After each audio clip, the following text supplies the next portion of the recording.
All right, all right. Welcome to Af Responsible. My name is Robert. Today we're going to talk about missing fingers. So I want you to imagine with me for a minute that everybody in Kenya wakes up and they realize their right hand is not working. Somehow there have been a massive stroke. Massive because it has happened to everybody in the entire nation. 50 million of us, including kids. We wake up and our right hand is not working. It is there, but no matter what we do, the hand is flaccid and it's completely not working. So you call, you have to call with the left. And if you're left-handed, good for you. But let's make it a case that also your dominant hand is not working. So I want you to think what would happen in this country. You lift your hand and you realize, you have to use the other one. That doesn't work well because it's not dominant. And you're calling your Boda guy or you're calling the Uber, but you basically cannot quite do it. But you're about to go to work and you realize once you get there, you're supposed to type on the keyboard, or you're supposed to be in a construction site, and you realize the Boda guy is not going to come. And the Uber guy, probably he will make it, but it's going to be hard. But the entire nation is grappling with the same thing. Missing fingers, missing hands. I'm describing Kenya. We have trained ourselves to have information in this tank called our head. And we can regurgitate theories about things that can fill libraries. But when it comes to the actual doing, it is very sad when you see a Buddha guy and somehow he stops and behind him is carrying an electrical engineer or a mechanical engineer, and they stop, and the mechanical engineer has no idea what is going on with the border. And the electrical engineer, he's just doing guesswork, he's just fiddling with stuff, doctoring stuff. And in the end, he's a Buddha guy who fixes the problem, not the engineer who is an electrical graduate. Because my friend, and you might tell me, yes, we have skills. Where are they? They don't show up in our electronics. They don't show up in our mechanical stuff. They don't show up with our chemical engineering stuff. They don't show up where the rubber meets the road. So if you're telling me that those skills exist, where are they? Why is it when I walk to every supermarket, it tells me that the soap was made in another country? Because our chemical engineers could not be able to make soap here. That they could not be able to make our toothpaste here. Missing fingers. Everybody's almost like we're walking around with a stroke because our fingers are not working. Because the skills were not weaved to the hand as a skill that can be able to produce things. We can imagine it, but we can't do it. We can put, like bricks. What are bricks? It's just ceramic. Very simple things to do. We're a brilliant nation. But the curriculum that produces who we are, that curriculum is designed to enslave us, to make sure that the knowledge that is in our head does not get translated into our hand as skills to make things. Because that makes us dependent on the production of things from other people. That means we employ other people. For in economics, when we do not make things and we have to get them from somewhere else, we are literally employing the people who are making those things. It would not make no difference if they basically got visas and came and started working here to manufacture those things here. In fact, it's actually the saddest things that happen because their malls or big supermarkets that have opened here from China. And I'm told those are manufacturers who have opened the shops here. So you're competing with somebody who has factory prices from China because they are producing from China and they're getting those products directly from China, and they have economies of scales. Economies of scale on both the manufacturing, the shipping, the stocking, and you're competing with a shop that is stuck somewhere in River Road, and you're saying you're selling online. Yeah, they have open shops in malls. Because we have missing fingers. Because we have missing fingers.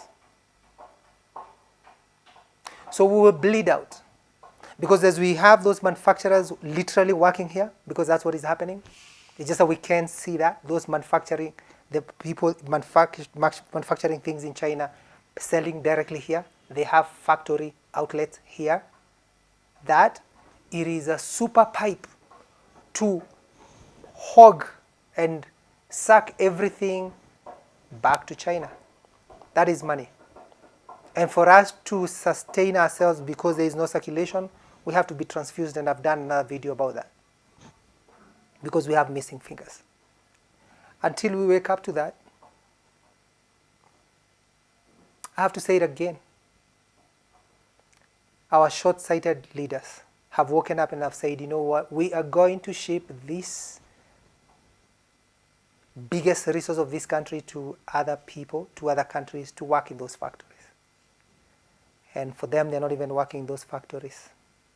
They're working in indentured farms, as indentured labor, as slave laborers, in houses as domestic workers. And we brag that we're exporting labor. And we studied countries like the Philippines, and we are thinking that is the success. But we don't realize the Philippines, they export nurses, people who are highly skilled. That's what they export. But we're exporting people who are not highly, even though they are highly educated, to low-skilled labor in the countries where they're going as slaves. We have to stop that. We do not have a stroke, so our missing fingers can work. Our missing fingers can be able to be reprogrammed again to do the things that we're supposed to do, to produce the things that we're supposed to produce. Whether those are bricks, whether tires, whether it is paint or soap or fast-moving consumer goods, including chewing gum that is coming from abroad, including juice whose apple is coming from abroad, or oranges and whatever else that is coming from abroad, it is easy to fix. Because when we collapse, it does not matter how much money you make. When an economic crisis happens, you too will go down. Because every economic crisis comes with social instability. So you can say every country has a potential to be like what Somalia was in 1992. When peace is threatened by idleness of people who are highly skilled, who are not able to make a living, that is a crisis that you cannot hedge for. You can only work to prevent it by making sure that people are engaged productively. And if their fingers are missing, they cannot produce. Because this is the center of our production. And when it's not working, when we do not have skills, whether it's operating machines to be able to turn metal into tools, and tools or to furniture, or to, turning, using machines, the skills. That's what we need, and we can do that. Because there are people who depend on the impotence of our hand, the impotence of our 5 fingers. You can read more this that's why I have a book called 5 Fingers. Because I studied and I realized it is the skills. It is the 5 fingers. When we don't have that, we have nothing. And please don't tell me about AI and robots are going to be producing anything. That is a different discussion. We can talk about that. Because even the countries that are going to do that, they will collapse. They will have a social collapse. May not be an economic collapse, because for them, they're already imagining how they're going to take care of that. They're going to be having very idle people, but they're going to have minimum guaranteed payments to make sure that there is money that is going to very idle people. But we're not there. We can structure our economies different. The future does not need to look like robots, because it does not matter. There are things that will never change. We will always speak like human, no matter what the technology. We will always have trees that are green, and food will always be coming from plants. So there are things that will never change. No matter what, no matter how much you improve a shoe will always be a shoe. You can have an AI shoe. Maybe it's able to tell you whether there's an earthquake, or it's able to sense whether you're stepping on an ant. I don't know. I'm just thinking what an AI shoe will be doing. Like telling you the terrain. Like ridiculous information that you do not need.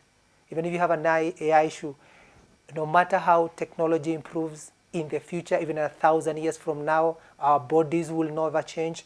A shoe will always be a shoe. And a spoon will always be a spoon. So we'll always have spoons. Maybe a spoon that is checking temperature information that I do not need, because my tongue can do that intuitively. And we'll have AI-infused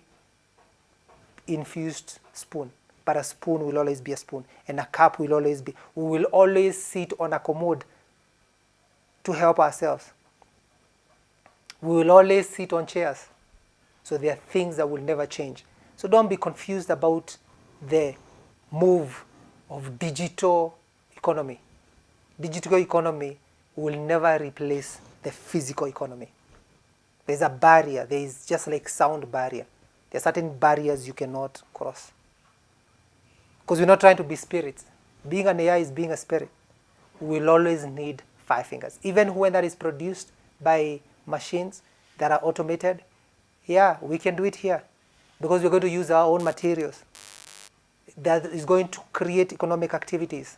So when we are taking, let's say, sodium hydroxide and oil, and we are having to plant to produce that vegetable oils, and sodium hydroxide, whenever it comes from, and we're manufacturing those things, they are logistical things that are going to fuel this economy. The whole entire supply chain, delivery, the tires that are going to wear out, the drivers that are going to need to drive those vehicles, those are where the jobs are, even when it is machines that are producing that. Pregnant assets, I've talked about that. But this is a follow-up on pregnant assets about missing fingers. We need to fix it.